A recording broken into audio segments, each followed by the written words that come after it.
Let us consider another example where we will consider the year model of a college database, and the assumptions that are considered as follows. A college contains many departments and each department can offer any number of courses. Many instructors can work in a department. An instructor can work only in one department. For each department there is a head. An instructor can be head of only one department. Each instructor can take any number of courses. Courses means the subjects. A course can be taken by only one instructor. A student can enroll for any number of courses and each course can have any number of students. So, based on my assumptions, my number of entities as the relationship between the entities also get changes. So, first we have to identify the number of entities, which one should be my possible entities. So, one entity may be the department.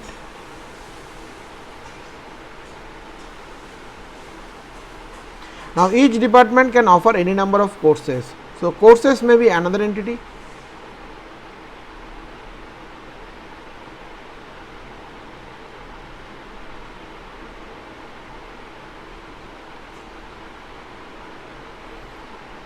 Next, many instructor can work in a department. So, instructor is another entity.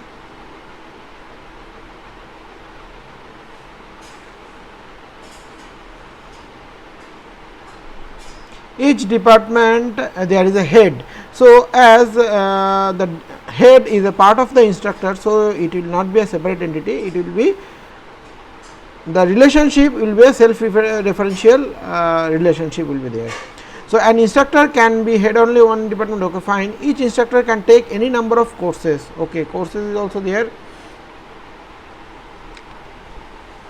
A course can be taken by only one instructor and a student can enroll for any number of courses. So, obviously, student will be another entity. And each course can have any number of students. So, now let us find out what should be the relationship between those entities.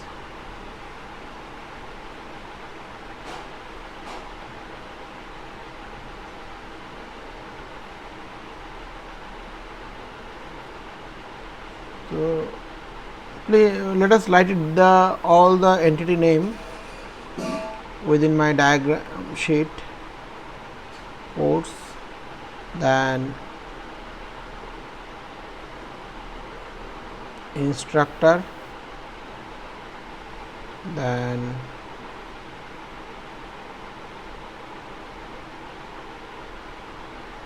student.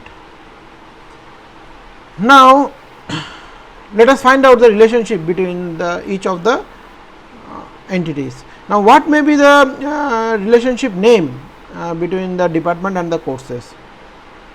It may be offers, department offers courses.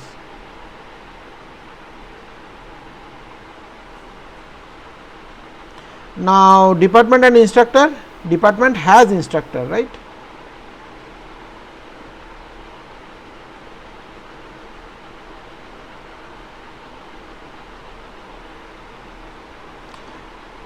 And the some of the instructor are heading the department also.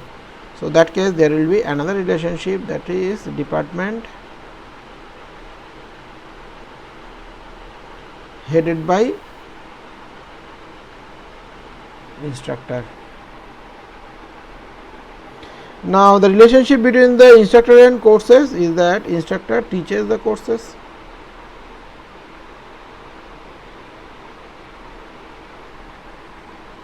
Course and student, course enrolled by student.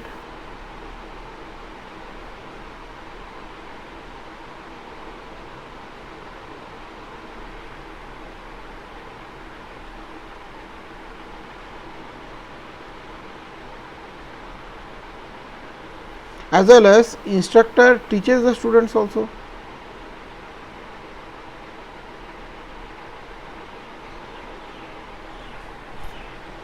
So, all the relationship is written, all the possible relationship. Now, we have to find out the cardinality ratio. Now, what should be the cardinality ratio between department and courses? One department may have multiple number of courses, but one course cannot be headed by multiple number of department, right?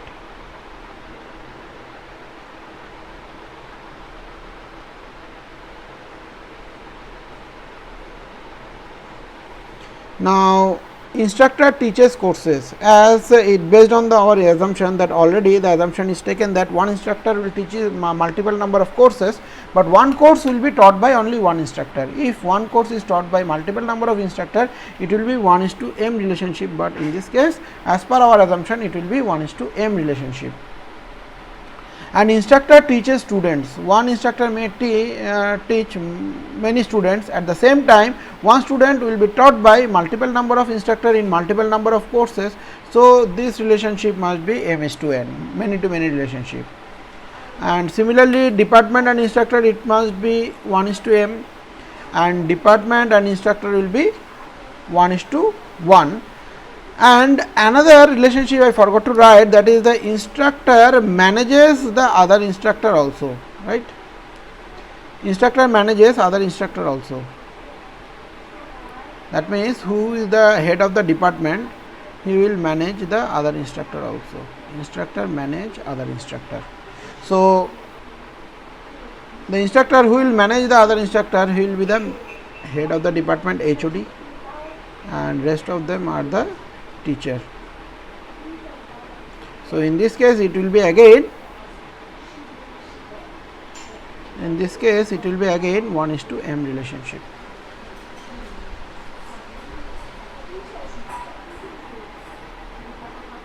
So all the cardinality ratio is been given.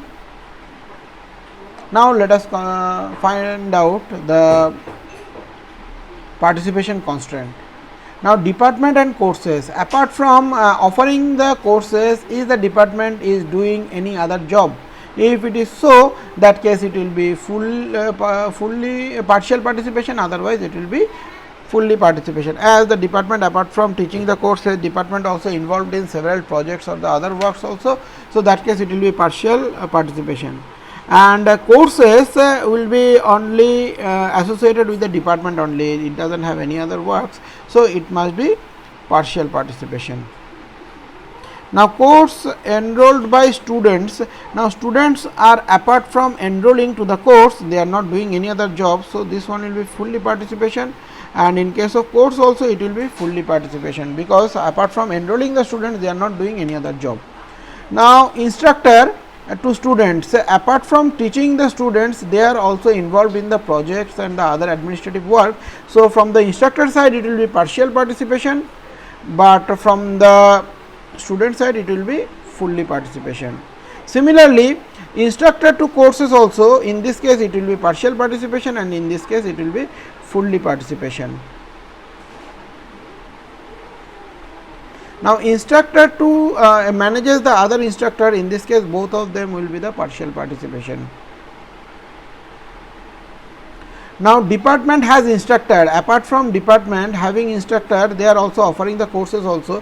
From department side it will be partial participation, as well as from the instructor side also it is partial participation, because apart from involving in the department, they are involved in several administrative work also, which are controlled by the other departments.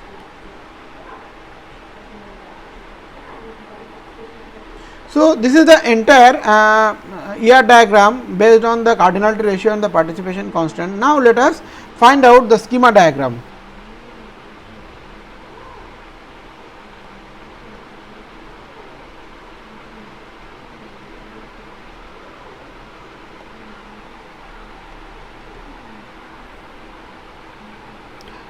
Now it is obvious that I have 4 entities, so 4 tables must be there, and apart from this, one extra table will come out, as we have one many to many relationship between the instructor student. So that table name will be instructor underscore student. So one table is department table, it has department ID, department name,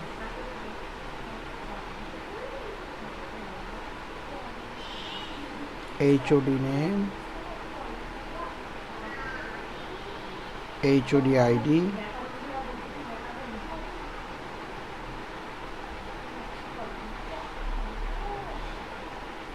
and then number of students,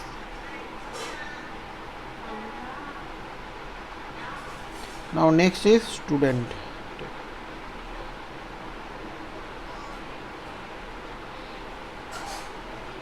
Now for student table it will be student ID,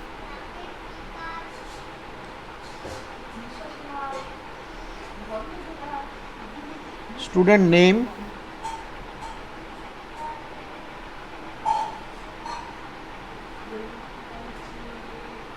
course name. So these are the relevant. Apart from this, there may be some other attributes also, but we are not considering them for the time being. Okay. Next is the instructor.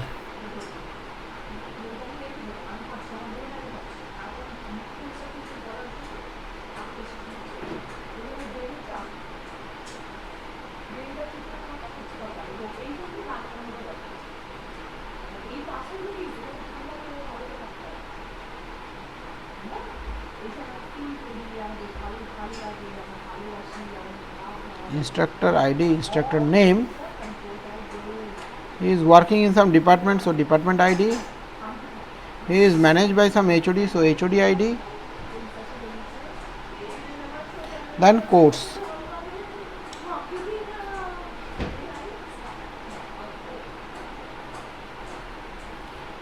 Course should be course ID.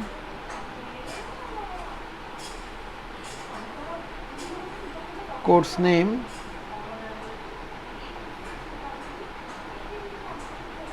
It must be taught by some instructor, so instructor ID. It must be under some department, so department ID. Next, one extra table will come out, that is the instructor and student.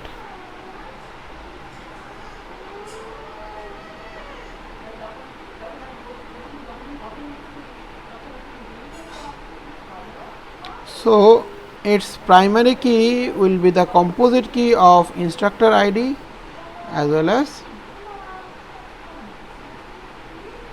student ID. There may be any other attributes also, so I am not considering those attributes for the time being. So for the 4 entities we have 5 tables. So that is why ER diagram is needed to identify any other tables is required or not.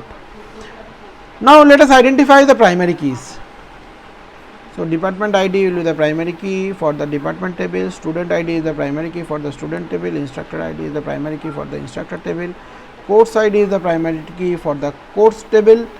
For the instructor student table, instructor ID and student ID composite key will be the primary key. Now let us figure out the foreign keys.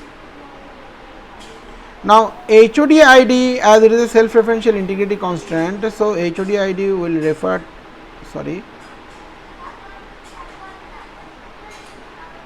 in case of instructor table, HOD ID will refer to the instructor ID. Similarly, HOD ID, which is a foreign key, this one will refer the instructor ID of the instructor table.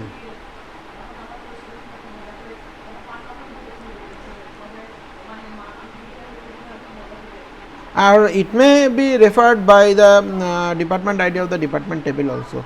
Now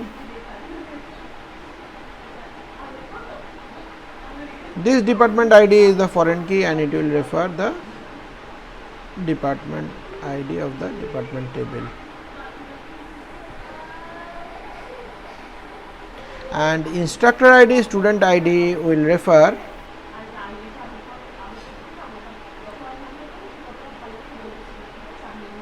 the student ID of the student table first thing.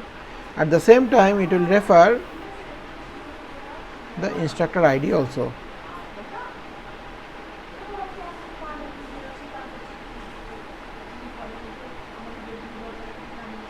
Now, this instructor ID, which is a foreign key, will also refer the instructor ID of the instructor table.